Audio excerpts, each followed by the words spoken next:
On parlait de l'eau chaude, même l'eau bouillante. Quand vous mettez un vêtement, par exemple, sale dans l'eau bouillante, immédiatement la saleté sort. L'eau devient noire. Et il y a une symbolique intéressante à ce niveau-là.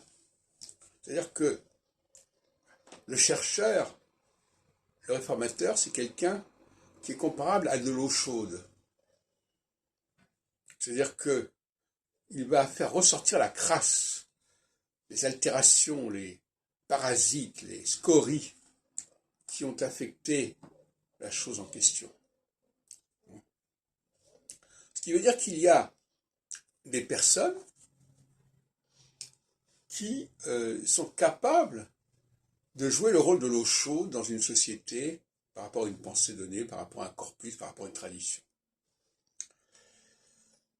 Et quand il n'y a pas ces personnes-là, quand il n'y a pas d'eau chaude disponible, quand on ne trempe pas les objets, les vêtements dans de l'eau chaude, eh bien la crasse subsiste. Et ce qui est intéressant aussi, c'est que cette crasse, on ne l'aperçoit pas en fait, tant qu'il n'y a pas l'eau chaude.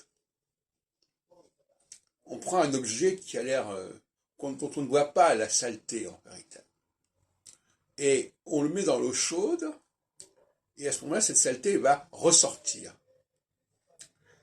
Donc, c'est un phénomène tout à fait particulier, dont je parlais d'ailleurs l'autre jour à propos du dysfonctionnement.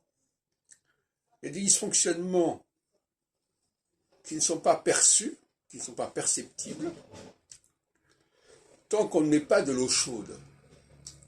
Et c'est cette eau chaude qui montre qu'il y a quelque chose qui ne va pas. Puisqu'il va y avoir une saleté qui va imprégner l'eau et dont on ne se rendait pas compte, dont on ne se doutait pas.